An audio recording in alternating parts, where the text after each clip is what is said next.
আজকে আমরা sales purchase কিভাবে করতে হয় আজকে আমরা দেখব। সেলস ডাটা রিপোর্ট অথবা সেলস পারচেজ কিভাবে করতে হয়। সেলস পারচেজ করার জন্য আমি এখানে আমি একটি ট্যাগ বক্স নিয়েছি, দেন সেলস ডাটা রিপোর্ট টাইপ করেছি আমি। তারপর আমি এখানে নর্মাল এক্সেল শিটে item code, employee name, product, rate, quantity, amount, tax, commission, total এগুলো আমি টাইপ করেছি। ট্যাক্স 5% এবং কমিশন 2%। আইটেম কোড এখানে প্রথম একটি দুটি টাইপ করেছি, বাকিগুলো আমরা দুটিকে ক্লিক করে সিলেক্ট করে এখানে প্লাস ধারণ করলে এখানে প্লাস ধারণ করবে। এই যে দুটিকে আমরা সিলেক্ট করার পর এখানে প্লাস ধারণ করলে আমরা এখানে অটো ফর্মুলা এখানে কপি করে দিব। এখানে আমরা এমপ্লয়ি নেম, এখানে আমরা নাম লিখবো। আমাদের মূল কাজটি হবে এখান থেকে আমি এই অংশটিকে আমি রিমুভ করে দিচ্ছি। রিমুভ করে দেওয়ার পরে এখানে রেট বলে রেট সাপোজ 400 টাকা। দেন কোয়ান্টিটি 15। অ্যামাউন্ট কি করবো আমরা এখানে ইকুয়াল আছে, সূত্র হবে না। দেন এটা রেট ইনটু কোয়ান্টিটি, তাহলে আমাদের কোয়ান্টিটি এখানে এর হয়ে যাবে। দেন এখানে 6000-এর সামনে আমি যদি এখানে কার্সারে প্লাস চিহ্ন দাঁড় করবো, এখান থেকে আমরা অটো সাম করে দিব। এখানে ফর্মুলা কপি হয়ে যাবে। এখানে আমরা ফর্মুলা কপি করার পরে আমরা এখানে ট্যাক্সে চলে যাব। ট্যাক্স 5%। সো অ্যামাউন্ট থেকে ট্যাক্স কি করতে হবে, এখানে গুণ করতে হবে। ইকুয়াল আছে, সূত্র হবে না। এখানে আমরা সিলেক্ট করবো অ্যামাউন্ট ইন্টু 5%। আমরা টাইপ করব, উপরের সঙ্গে আমরা টাইপ করবো এখানে 5% দিয়ে আমরা এন্টার দিব। এন্টার দেওয়ার পরে 300 সামনে আমরা কার্সার দিলে যখন প্লাস চিহ্ন দাঁড়াবো, আমরা ওইটাকে কপি ফর্মুলা করে দিব। দেন একইভাবে আমরা কমিশনের করে কার্সার রাখবো। কমিশন করে কার্সার রেখে ইকুয়াল দিব। ইকুয়াল দিয়ে আমরা অ্যামাউন্টে ক্লিক করব। অ্যামাউন্টে ক্লিক করলে এখানে রেঞ্জ চলে আসবে। আমরা এখানে ইনটু দেন 2% আমরা অবশ্যই টাইপ করতে হবে। এখানে ক্লিক করলে হবে না। টাইপ করার পরে আমরা এন্টার চাপবো, আমরা কমিশন এখানে দেখতে পাবো। দেন প্লাস এখানে 120-এর নিচে আমরা যদি স্ক্রল করে এখানে আমরা কি করব, কপি ফর্মুলা করে দিব। দেন টোটাল আমরা এখানে কার্সার রেখে এখানে 6000 প্লাস ট্যাক্স দেন প্লাস কমিশন তিনটিকে আমরা যোগ করে দিব। দেন একইভাবে কপি ফর্মুলা করে দিব। এখানে কপি ফর্মুলা করার পরে এখানে এই যে দুটি ঘরকে আমরা মার্জ করে নিব। দুটিকে মার্জ করার পরে এখানে লিখবো আমরা টোটাল লিখবো। টোটাল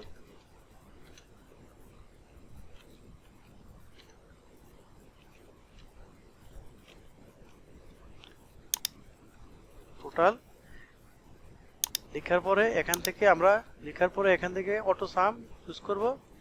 চুজ করার পরে এখানে রেঞ্জ চলে আসবে, তাহলে আমার অটোমেটিক টোটাল সেলে রেজাল্টটি চলে এসেছে। এখন আমি যে কোনো এন্ট্রি দেই, এখানে আমি যদি লিখি অপু লিখলাম। লেখার পরে এখানে আমি এখানে দিব আমি পেপার,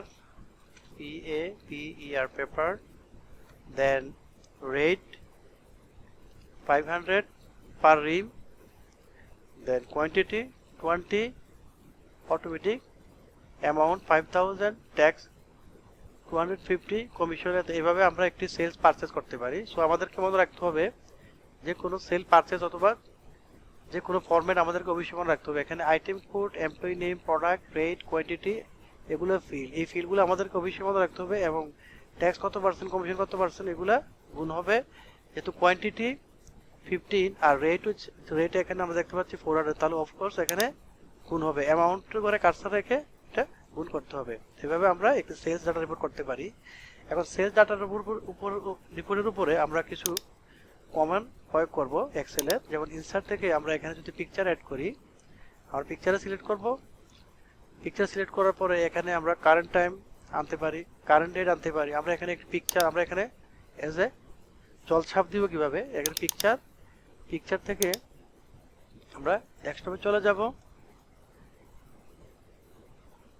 ডেস্কটপে এখানে আমি এই ছবিটিকে এখানে পেস্ট করব। ছবিটি আমি এখানে নিয়ে আসলাম।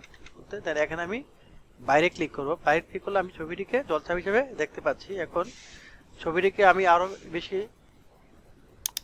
এখানে আমি এডিট ইনসার্ট থেকে হেডার ফুটারে যাব, যাওয়ার পর এখানে ফরম্যাট পিকচার, ছবিটিকে আমি একটু ফরম্যাট করে নিব। দেন এখান থেকে যাব পিকচার, পিকচার থেকে অটোমেটিক, অটোমেটিক থেকে ওয়াশ আউট করে দিব, তাহলে ছবিটি একদম মিশে যাবে। তো আমরা এইভাবে এক্সেলের মধ্যে আমরা কোনো ওয়াটারমার্ক অথবা কোনো ইমেজ আমরা এখানে সেট করতে পারি। আমরা এখান থেকে আরো অন্যান্য কাজও করতে পারি। হেডার ফুটারে গেলে আমরা এখান থেকে কারেন্ট ডেট আমরা আনতে পারি, কারেন্ট ডেট আমরা এখানে আনতে পারি। দেন হেডার ফুটার থেকে আমরা নাম্বার অফ পেজও এখানে কি করতে পারি, করতে পারি number of page. Then header footer থেকে আমরা শীট নেমও আমরা এখানে কি করতে পারি, দেখতে পারি। সো এইভাবে আমরা হেডার ফুটার ইউজ করে ওয়াটারমার্ক দিতে পারি, sheet name, current time and date সবকিছু আমরা দেখতে পারি। যে এখন যদি আমরা যদি প্রিন্ট দেই, তাহলে আমরা প্রিন্ট কিভাবে দিব? প্রিন্ট দিতে গেলে এখান থেকে সিলেকশন এরিয়া থেকে আমাকে এখানে সিলেক্ট করতে হবে, এই অংশে এখানে পুরো এই যে রেঞ্জটা আমাকে সিলেক্ট করতে হবে। সিলেক্ট করার পর আমরা এখানে চলে যাব প্রিন্ট, প্রিন্ট থেকে প্রিন্ট প্রিভিউ, প্রিন্ট থেকে আমরা সিলেক্ট করব সিলেকশন, সিলেকশন থেকে প্রিন্ট প্রিভিউ। দেন এখানে আমি দেখব আমার পেজের মধ্যে সেলস ডাটার পুরো শীটটা সঠিকভাবে আছে কিনা। যদি না থাকে এখানে পেজ সেটআপে যাব, পেজ সেটআপে গিয়ে যদি আমাকে যদি পোর্ট্রেট করতে হয় তাহলে পোর্ট্রেট করব, যদি ল্যান্ডস্কেপ করতে হয় তাহলে ল্যান্ডস্কেপ করব। অ্যাডজাস্ট টু এগুলা যদি অ্যাডজাস্ট না হয়, অ্যাডজাস্টের মাধ্যমে আমি সেটিং করতে পারি, ফিট টুর মাধ্যমে আমরা সেটিং করতে পারি। দেন আমরা প্রিন্ট কমান্ড দিব। এইভাবে আমরা এক্সেলের একটি শীটকে আমরা হেডার এন্ড ইনসার্ট থেকে হেডার আর ফুটারের মাধ্যমে সবকিছু আমরা সংযোজন করতে পারি। এখানে ইমেজ আনতে পারি, পিকচার আনতে পারি, সবকিছু আনতে পারি। আশা করি আমার টিউটোরিয়ালটি তোমাদের অনেক ভালো লেগেছে। আমাকে অবশ্যই সাবস্ক্রাইব করে পরবর্তী টিউটোরিয়াল বানানোর জন্য উৎসাহিত করবে। এই বলে আমার টিউটোরিয়ালটি এখানে শেষ করলাম। আল্লাহ হাফেজ।